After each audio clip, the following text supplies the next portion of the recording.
Welcome to How to Split a Toaster, a divorce podcast about saving your relationships from True Story FM. Today, we're cleaning out the toaster.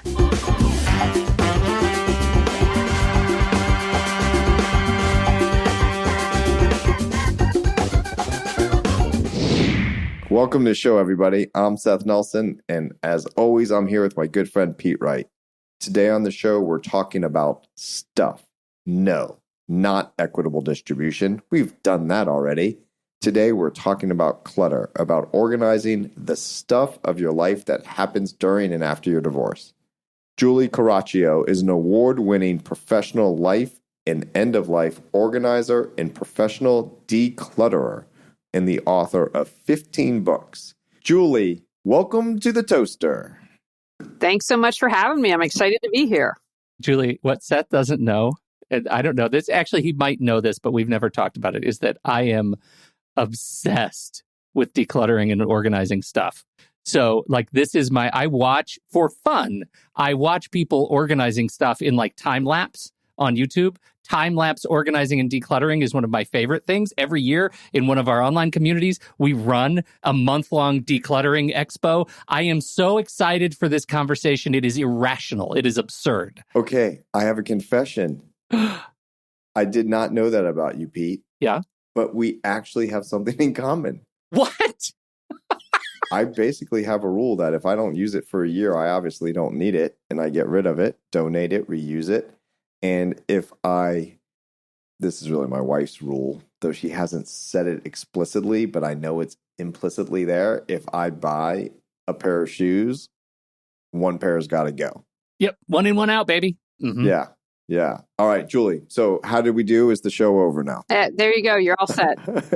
You've created 2 rules. You're good. This is so great because we're talking about divorce and decluttering. And we've never, when we talk about stuff in the context of divorce, we're always talking about splitting it. We never talk about what the hell you do with it once you've got it. Yeah. So that's what we're going to talk about today, Julie. How would you like to start? I have a bullet list that I'm very excited about checking things off.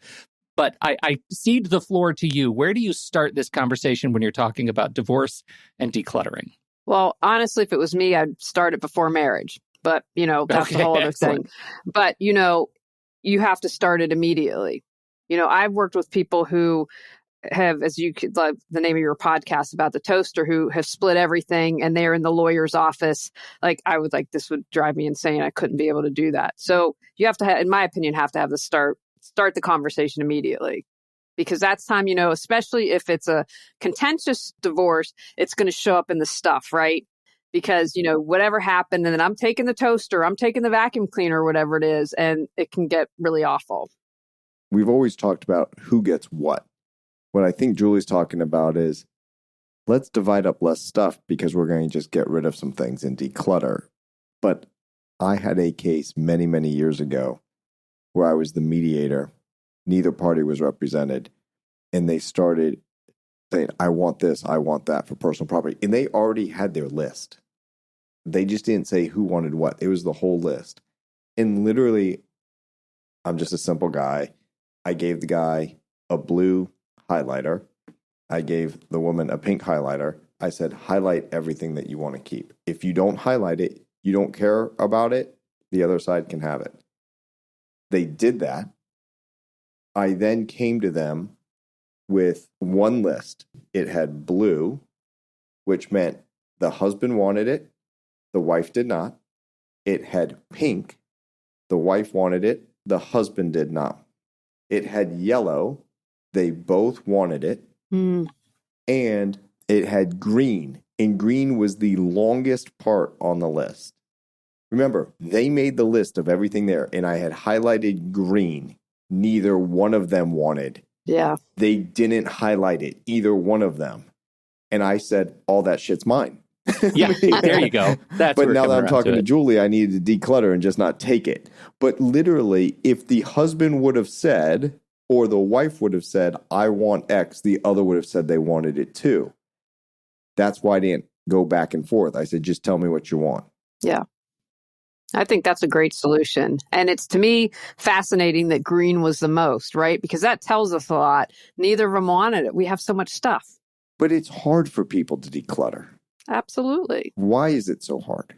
I'd say one of the biggest places that people get messed up and make it difficult is with the memories, right? Oh, I remember. I mean, even if, there's a divorce, there can still be some happy memories there. But what we do is we place our memories on the object instead of remembering that they're in our heart and our head, right? Because if I let the object go, the memories are going to stay. So that's where a lot of people get tripped up.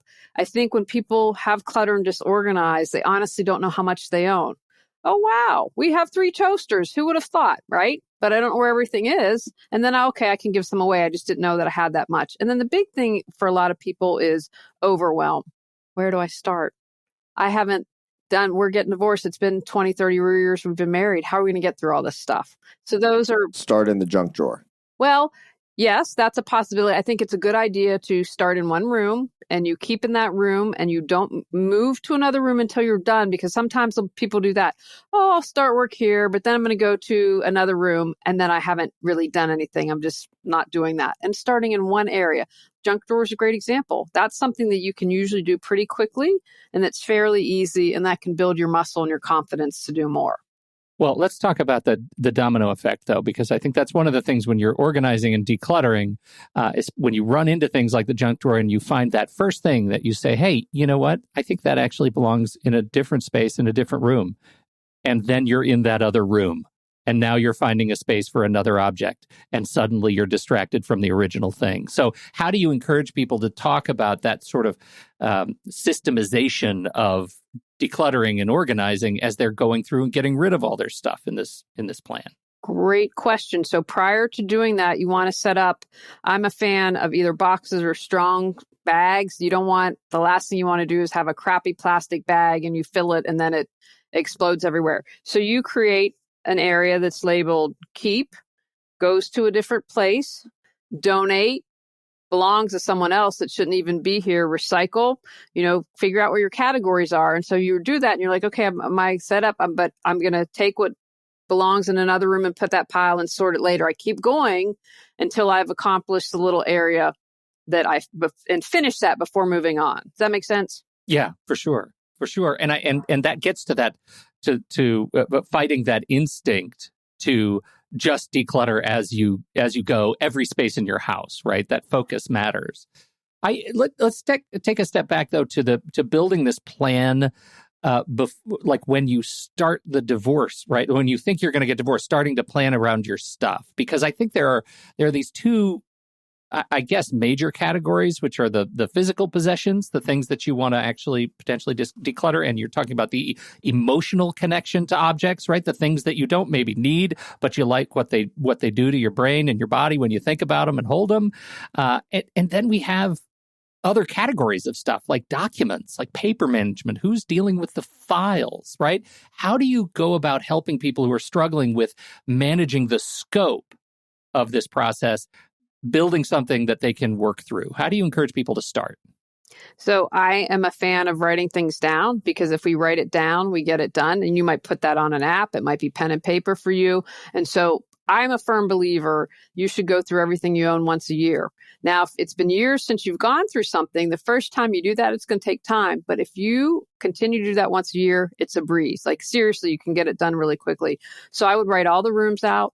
And then I would say, like, for instance, I'm in my office. So I would say, bookcase 1, bookcase 2, built-ins, and then computer desk, filing cabinet. And then I would go through each. And I would start with the bookcase. And then when I was done with that, I'd go to the second bookcase, and breaking it down into manageable steps. I talked about earlier, one of the reasons that people get stuck is they're overwhelmed.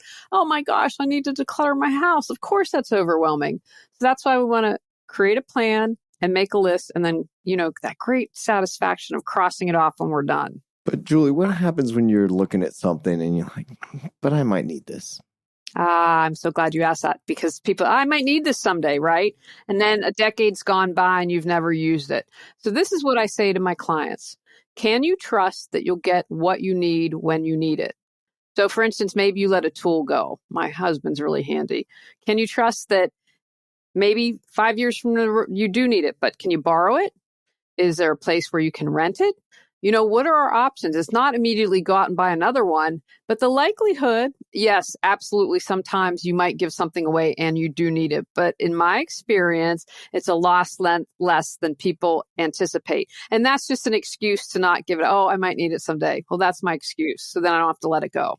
Yeah, that's a huge one. I think that once you sort of open your mind to how easy it is to access whatever it is that you need, whatever tool, whatever, but you can get a lot on short term pretty easily these days. And I sort of can't look at my closet right now because I'm applying all of this to my office closet and thinking, that kid could be empty.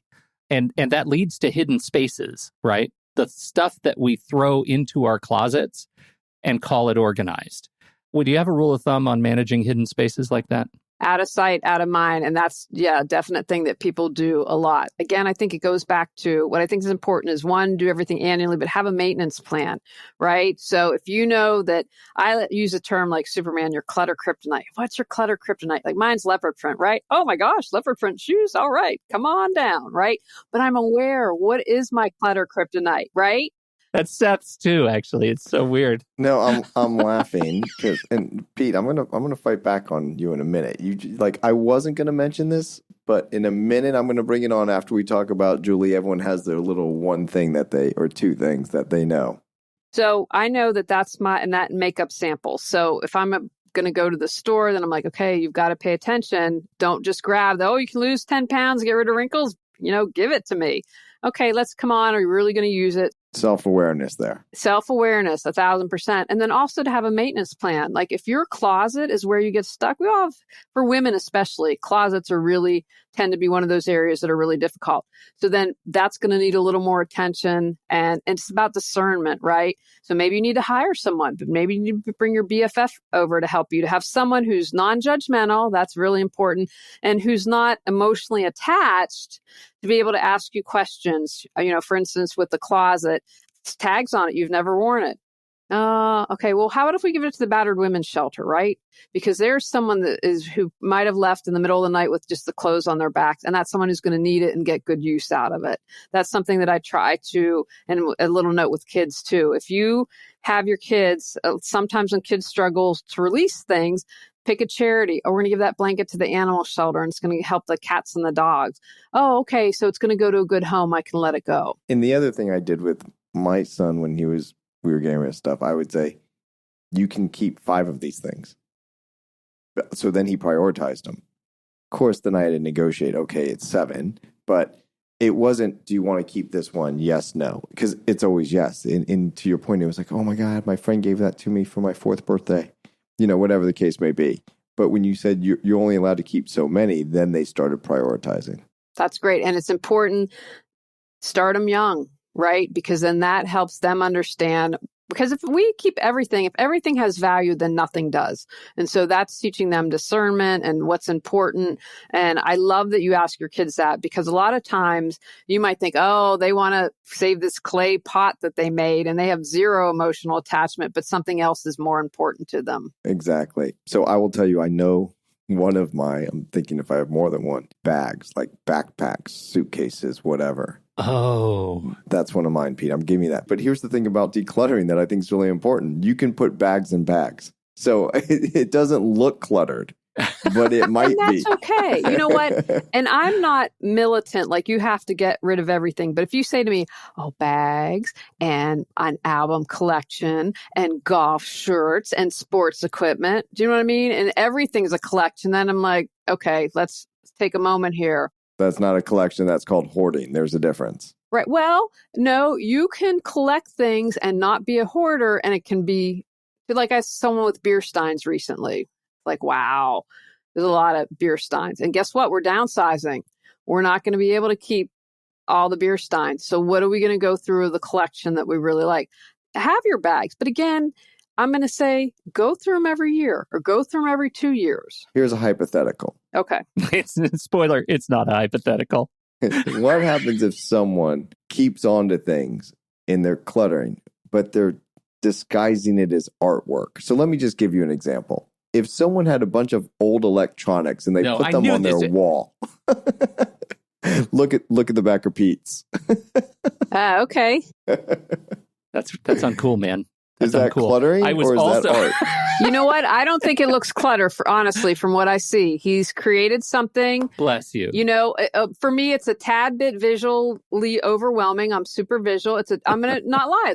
It's a little overwhelming for me, but I don't think, you know, if he enjoys it and it brings him joy. Now, if every square part was covered, again, like if it's his office, you know, who has to be in there? My space is a representation of my personality, and I might be a little too much for other people too. I get that. I recognize that. That's fine. No, but I think it's an important distinction though, because that's why I was saying I actually think it's really cool that Pete has all that stuff on his wall.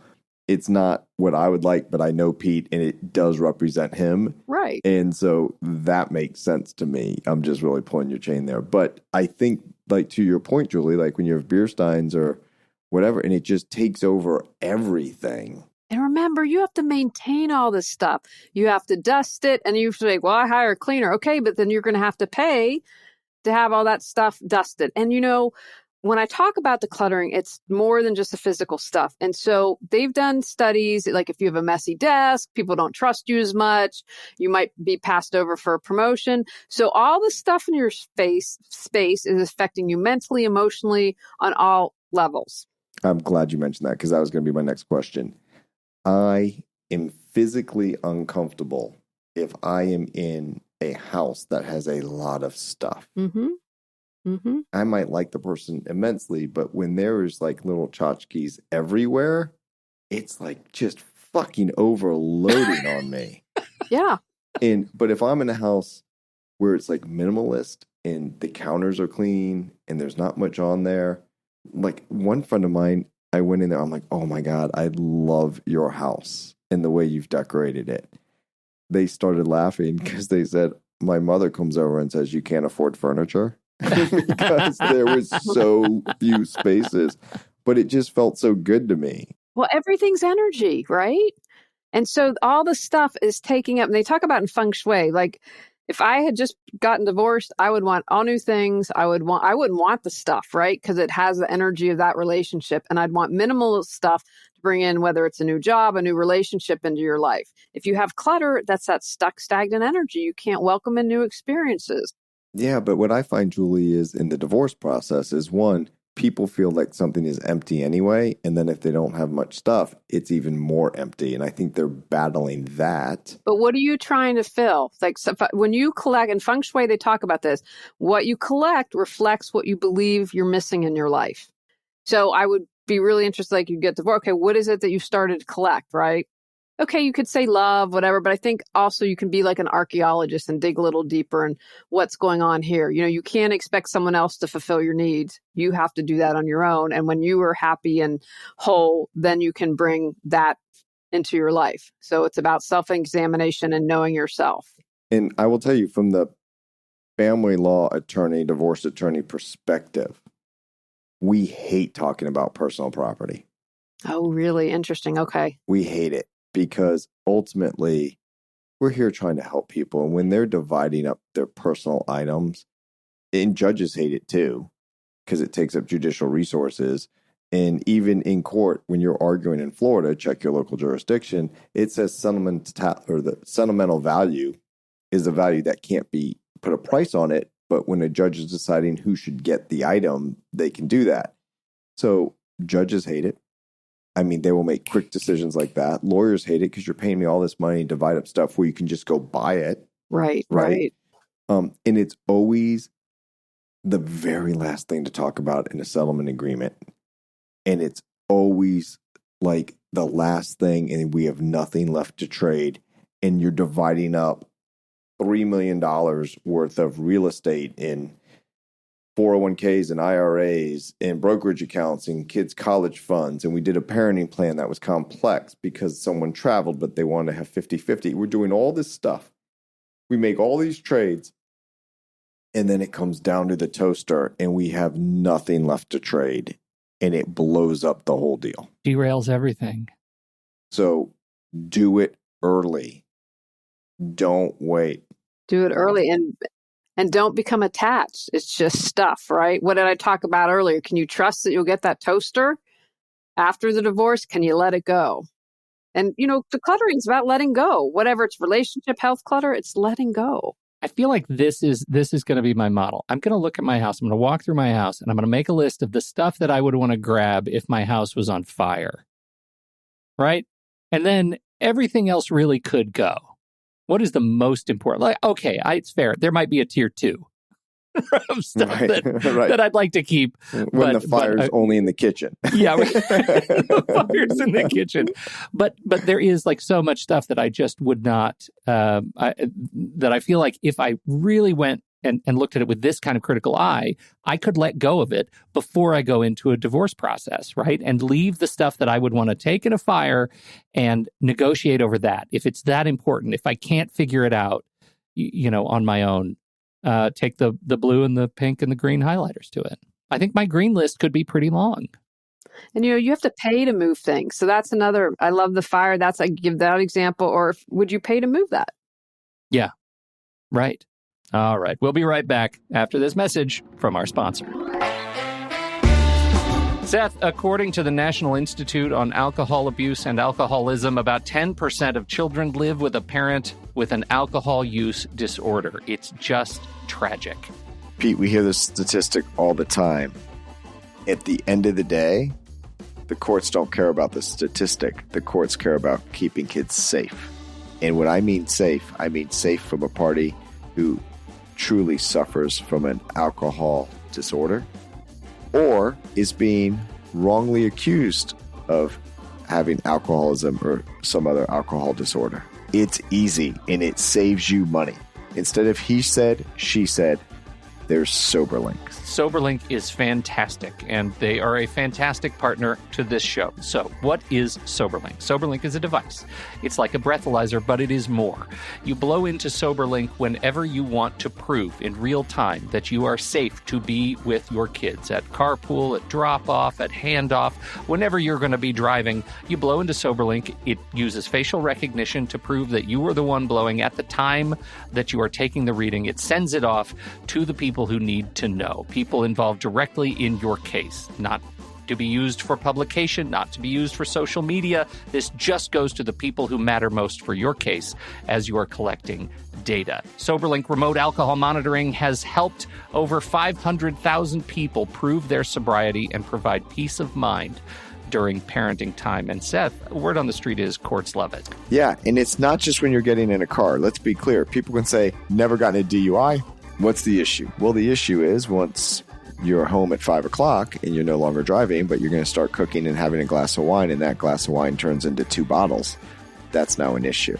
So it's not just getting in the car. It's when the children are in your care, custody, and control, are you focused on them and not using alcohol?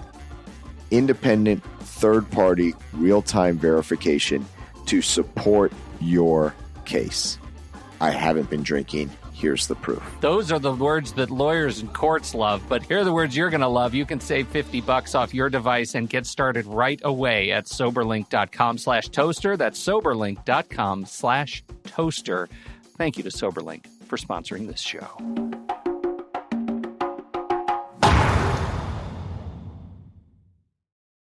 So let's go back to the digital decluttering. Do you do work on digital decluttering with folks too? Yes. Because my hunch is, given the fact that there is no effective maximum space for digital stuff, that's even harder to say. I need to clean off some hard drives. I need to part with the stuff that's giving that I am never going to look at again or what. How do you approach digital decluttering? Again, kind of the same thing. I want people to think, what is this costing you? And I can look up, because all these electronics, now it's great that you've, made it into wall art, but how much space is this taking up? And again, it's, even if we're not aware of it, it's like a drip, drip, drip at the back of our mind. I have all this stuff. And again, like opening up space, what is it that you want to create in your life? If you have all that clutter, it prevents you from doing it. And again, it's about discernment and going, do you really need to keep those blurry photos? Unflattering photos? Why are you holding on to that? You've touched on a topic. You both did that I was going to mention. So one, photos is a big deal in divorce. Oh, okay. So one thing I always recommend is immediately just make a second copy. Mm-hmm. And if it is an actual photo, take a good photo of the photo. Mm. So now you have it on your phone and it's digitally done. So those are the type of things that also get tripped up where people say, okay, you have to pay to get them copied and then you have to return and they don't trust each other. And then they're getting a third party to do it. So handle those photos early. Okay. But about digital decluttering, my mom kept everything. And I think she came by it naturally. She grew up with parents in the Depression. And that's a huge emotional, maybe I will not be able to get this 10 years from now. I'm holding on to it now. Yes. And when her father passed and her mom passed when she was young, and then my uncle passed, she got all of it. And there was like amazing things, but there was so much and so overwhelming that it was getting like dirty or dusty or moldy. And so I'm not going to be able to go through it anyway in one day. And she passed 2 years ago. But before that, she was going through and scanning all of these documents. And she goes, look at how much progress I'm making. And me being the asshole son said, oh my God, Mom, that's amazing. So when you pass, I can just hit delete and not have to call a trash removal, right? Yes. And she laughed. But the problem I had with it is there were so many letters. There was so much stuff. I wasn't going to have time to go through it. Right. So, like, what was I supposed to do with it? I have a couple thoughts. First, the young generations don't want your stuff. So for people who are listening, give your loved ones peace of mind that they're not stuck with having to go through everything. That's where discernment comes in. Like, first of all, what's more important for me? Peace of mind, getting money, my time. That's where you have to start, or that's where I suggest starting, because then that's going to help you determine your decisions. You're like, I don't want to go through 500 letters. You know what? I'm going to give myself 2 hours to go through these letters, and maybe I'll pick a few that I can get in a frame or a shadow box or something that's important. So instead of having all the letters, just have a few. I like that, Julie. Just to know, I like that where you just say, there's 1,000 letters here. I'm going to spend 2 hours. I'm going to flip through and I might miss the key letters. I don't have time to go through 1,000. I like that time frame aspect of it. Yeah, I think that that's really important. Well, I wanted to say one thing that for photos that I've done is to get rid of, we have a digital frame, which I love. We travel a lot. So they're all the travel pictures and they sit there, and that's something that I really like. But again, like it's with the letters and everything, it goes back to what's most important. And then it's about making a decision, right? And then you just have to say, you know what? I'm going to trust that I'll get what I need. I'm going to trust that I have kept what's most important to me, right? You don't make yourself crazy. Oh my God, I didn't get to 1,000 letters. You know what? I saved 10 that I think were really good after this 2 hours. It's good. I'm going to trust. Right. And my kid's going to go through the 10 and save 2. Right. Probably.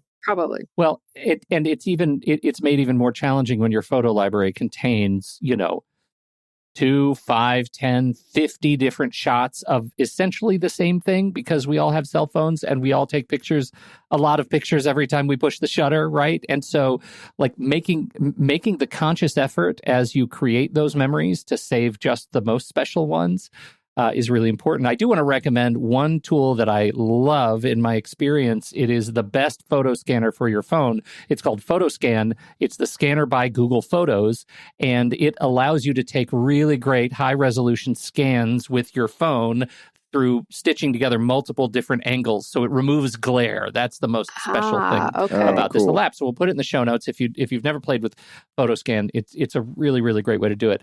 Of course, splitting or duplicating your photo library, making sure you have a separate hard disk that you can put all these documents on. I wonder, I guess the less contentious the divorce, the easier it is to say this stuff. Like, maybe you sit down before you split this and say, hey, what do you want to keep? What do I want to keep? What files are yours? What files are mine? Rather than making straight dupes, right? Because then you both have to go through all of the junk on your hard drives. Yeah, I'm going to disagree with that one, Pete. What do you think? Well, because it's contentious, it's so much easier from a divorce perspective. Just make a copy. If you want to go through it later, go through it later. I just don't want to argue about it. And there's so many things that's such a trigger for people the Harry Met Sally wagon wheel coffee table. Wagon wheel coffee table. Right? Yeah. It's just like a trigger, and it's just so stupid, right? To me, from a legal perspective, it's stupid. From the emotional perspective, I get it, right? You're going through emotional divorce, you're going through a legal divorce, but anything is just a landmine. So that's why I would say just make duplicates and go through it later. Yeah. At some point, I mean, is there anything we've left out? We didn't talk too deeply about paper, right? And I think that's because we're using less of it, but I don't know. I've got a bunch of file cabinets I haven't opened in 15 years. I don't think we are. I think they thought the computer would change that, but it's been my experience that it hasn't. Okay, so how do you approach paper decluttering? Same way you approach stuff, boxes and bins? Well, I want to share a resource first because I see a lot of filing cabinets with this. It's called Manuals Online. And so a lot of people have these manual, right? I got a fan, I got to keep the manual for it. You're going to be able to find 99.99% of your manuals. And because those take up so much physical space, recycle the manual and then find it online if you ever need it. 80-20 rule with paper is really important. A lot of the stuff that people are keeping, they don't need to. And that's, again, something, when's the last time that you went through your filing? And it's really important to not be, in my opinion, super structured in your filing. Like, I have an insurance file. Okay, it'll take me 10 seconds to flip through it. Auto, health, all that stuff's in there. I don't want to have auto insurance, health insurance. Like, that's just more, it's easier. Let's just have an insurance file. What's this 80-20 rule on this? I didn't understand that. Oh, so we don't use 80% of the stuff we have. We only use 20% of the things that we own. Got it. Yeah. Got it. So focus on that 20. And I see that a lot with paper for sure. Yeah. Yeah. Yeah, again, because of the curse of space, right? We have Office, we put file cabinets in Office, we keep everything. And I mean, scanning is an option for certain things. Like I finally like, I've got to scan, I need to get new glasses. So let's scan the prescription. So we have it, then I'm done. And then when it's the new glass prescription, I'll delete the old one. Yeah, what I found helpful for me on important documents, I actually just take a picture of them and I have a favorites on my phone. There you go. Yeah. Like literally, so I need your insurance card. Photos, favorites. Mm-hmm. Here it is. Yeah. My family, we use the important documents section in 1Password, keeps them secure and encrypted. And I have a tag in 1Password that's called #wallet. And I know that syncs to my devices. It syncs to my watch. If I need any of the scans of any of those documents, passports, licenses, insurance, they're all right in one place. And when we all know together where they are. Yeah, we should do 1Password in the show notes too, Pete, because that's really a good idea. Good resource, But I like that Manuals Online, because the other thing about the Manuals Online, Julie, it's searchable. Yes. You can actually get to it quicker than flipping through. Not only is it searchable for the thing that you want, you'll probably find the manual of the thing faster than if you go try to find it in your house at the bottom of your junk drawer. Yeah. But yeah, searching for specific content. And I would say largely for us, I think YouTube has replaced all of our need for manuals, right? If I need to learn how to decalcify my coffee maker, I can find that in 15 seconds on YouTube. Somebody's actually doing it for me. So it's super useful stuff. Let's talk just a little bit about more about as we get to some questions about the emotional breakups, right? You have a spouse who has way too much stuff that is affecting your marriage. How do you approach a couple like this where somebody else may be exhibiting hoarding techniques or hoarding issues? Well, I want to say, first of all, so if you are a hoarder, you need to work with someone who's qualified. I mean, you've got some mental health issues going on with that. But just in what I'd call everyday basic marriages, a lot of times one's to the clutter and one's to the organized. So it's a common problem. So what I first tell people is, let's start in the present moment. I don't care what happened in the past. We are a team. We're working together. It's not your mortal enemy. And a lot of times, you've got to have a little bit of give on each side. Like if you're like Martha Stewart, I'm not like Martha Stewart. That would drive me nuts if my husband did that. But I'd be like, I'd never want to pick up anything because I couldn't live up to that standard. So maybe someone needs to relax and someone needs to pick it up. So say that a spouse reads a lot. maybe books or magazines, and they're like, oh my God, the bedroom's a disaster. Look at all these books. Okay, then let's just get a pretty basket and we can throw all the reading materials in it. Now you're gonna have to let it go that it's not alphabetized and super neat, but it's contained and it's not clutter, and you can rifle through and find what you need instead of making it super strict. So it's about finding that balance. That's a really good point about books. The other thing is they just get so dusty. Yeah. And I laugh with you, Pete, but my parents had books forever and they were so dusty as they got older. And my father recently moved to an assisted living facility. I think his health is better because we don't have the dusty books. Yeah. I mean, that's the other, I'm glad you brought that up, but that's the other thing about clutter. It can not only dust, but rodents and, it's filth, and it can attract all that gross stuff. I admit to being I love books. I love books. I never found myself developing the emotional attachment to the feel and the smell of the paper books. And so it was a very easy thing for me to migrate to digital books and, read on an e-reader or my, whatever I read on my phone, I read on my iPad, I read wherever. But making that shift took an enormous cognitive load out of my brain, right? Not thinking about where to put them, how to organize them. It was incredibly liberating. Same thing with media. I used to have 1,000 CDs, hundreds of DVDs, right? I'm an entertainment guy. I just love my media, and getting rid of, I got rid of all of those. And, I captured them all digitally, and now I have a robust library I can access anywhere without the cognitive load, the friction of organizing collections that ultimately weren't the important part, right? The artifact wasn't important. It was the experience that I get when I use those things. If there's another way I can use them without that load, so much the better. Called Netflix. Right. It Hulu. is. In fact, yeah. There are Peacock. I get very frustrated because there are challenges right now when you get these major streamers who are pulling the stuff that I love off of their service. I get very frustrated by that. Own your media if you can. I do still purchase my digital media when there are movies that are really important to me, but we, curse of riches right now. Getting rid of stuff takes a long time, right? How do you... It depends on your frame of mind. Yeah, right. I guess that's true. You have to look at everything. You have to have a memory about it. That's going to take a long time. Other people, okay, just go. Yeah, I guess that's true. Do you have do you help folks build a plan? When we started talking, you talked about focus on one room, one place. Yeah.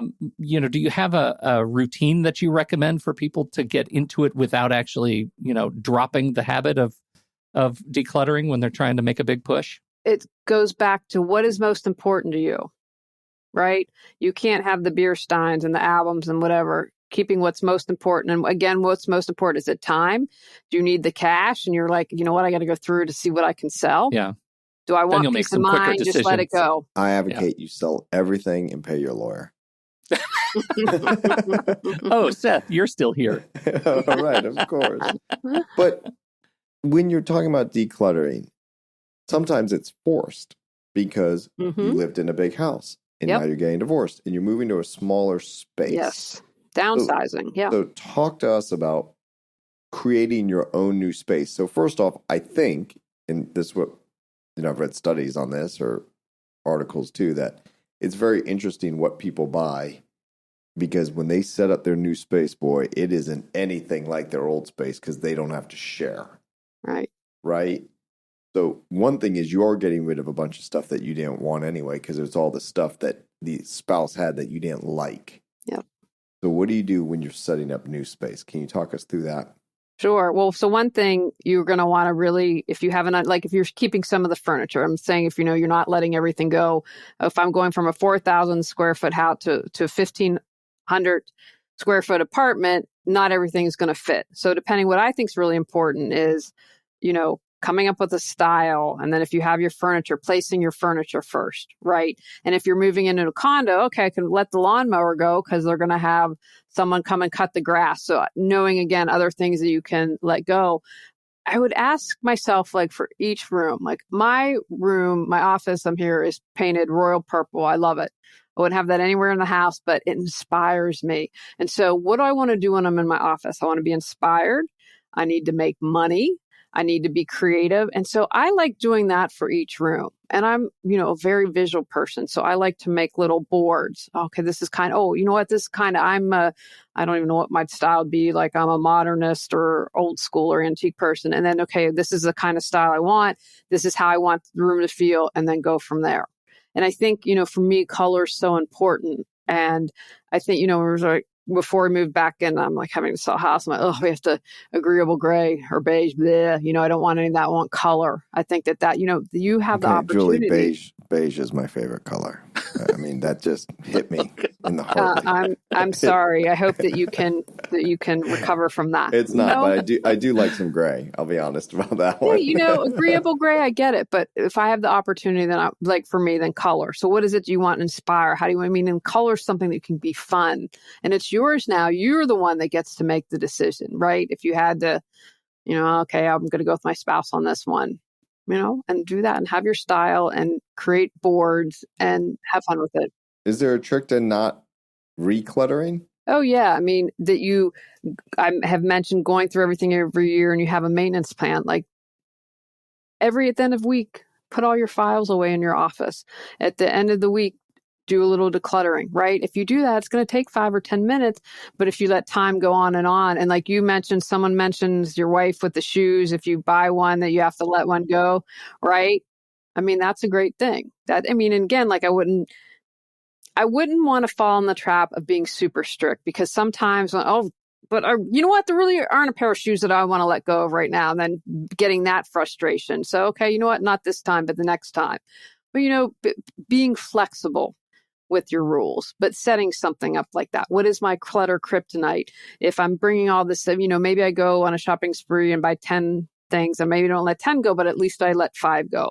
And, I'm going to examine what I own every year. And again, building those muscles and having some regular routine around it. And I will tell you, I think donating things is amazing. The firm and NLG here, just last week, we spent some time on the weekend, a group of us, not everybody, but we went and literally sorted through clothes that were donated to a local charity. Nice. One of the things the guy said was, look, double check these to make sure that they are worthy to wear, not holes or dirty or smelly or any of that stuff. And I said, what do you do with the stuff that we just have to get rid of? He goes, we put it in that big trailer, and they actually sell it. Somebody comes and buys it, and it ultimately gets recycled. That's great. It was really kind of an eye-opening experience. And literally there was just car after car arriving on a Saturday, and we were busy the whole time, just sorting. I want to mention something about that you brought up. In California, if you donate to a charity, you might be costing them money, because if they can't recycle it, they have to pay a landfill fee.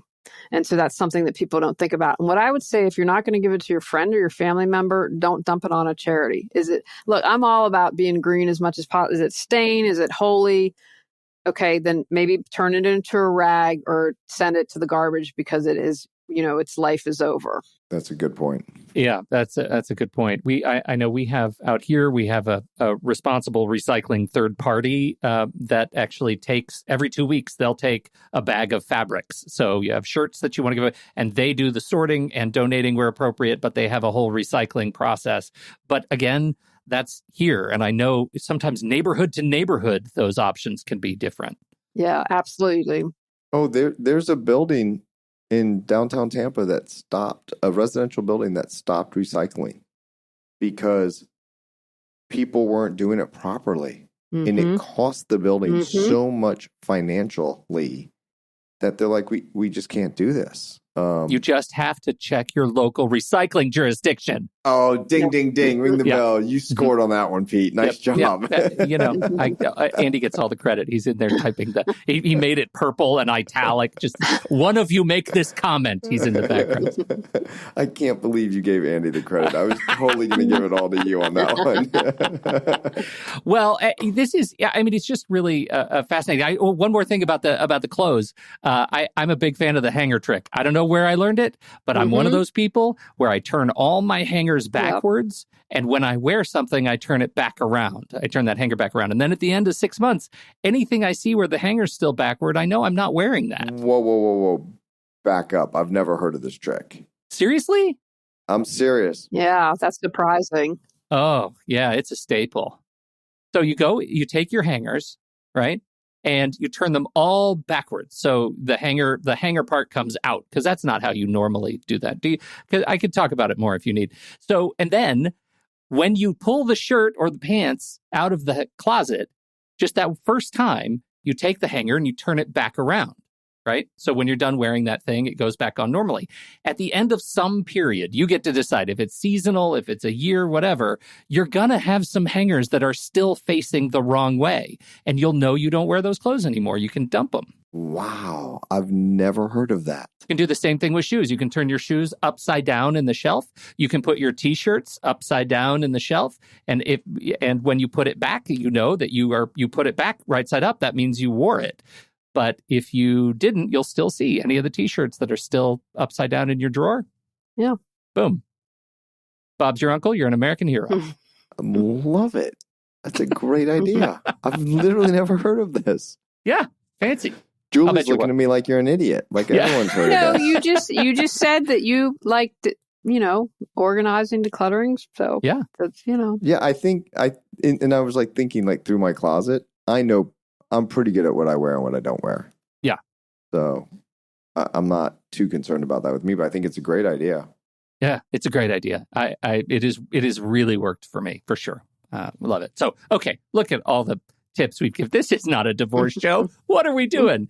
We should hang it up and just do organizing talk. No, Julie's got us beat on that. I know. Julie definitely has us beat on that. So, Julie, before we, as we get to wrapping up here, tell us all the stuff you're doing. Where would you like to send people to learn more about you? I'd love for them to go to reawakenyourbrilliance.com. I've got affirmations. I've got journal prompts. I have 15 books. I have video and audio classes if you're a DIYer. And if you want to work together, technology is great and we can do that. And if you can sign up for my free newsletter and you get 10 free tips to declutter your life right now. So I'm giving you a take action. Bam, you can do something. Outstanding. All right. Links in the show notes and clear your clutter inside and out, right? Yep. Podcast. Yeah. Got like 500 episodes. Yeah. A decade. Outstanding. Okay. So I have to ask a serious question then. Sure. When do you start kind of clearing out the old episodes? Is that too much clutter on your 500 out there? Well, I'll tell you a little, be the first to know I'm ending the podcast this month. It's been a decade. It's time to do something new, a new project. So I'm going to leave it up because that's kind of free advertising, right? Because it's pretty awesome. I know I'm biased, but it's done pretty well. And so they'll have a whole, and it's my way also of giving back because the podcast is free. So if you can't rub two nickels together, you at least can get started. Absolutely. Well, the link will be in the show notes. It is a fantastic monument to your organizing expertise. So thank you, Julie. And thanks for hanging out with us. We've got our feedback link in the show notes, and we encourage people to send us a note whenever you have any questions. And if you have any specific questions or tips, I hope, Julie, we can send them your way and we can answer them on a future show. That would be fantastic. Absolutely. All right. This was great. Thank you, everybody, for downloading and listening to the show. We appreciate your time and your attention. On behalf of Julie Coraccio and Seth Nelson, America's favorite divorce attorney, I'm Pete Wright. We'll catch you back here next week on How to Split a Toaster, a divorce podcast about saving your relationships.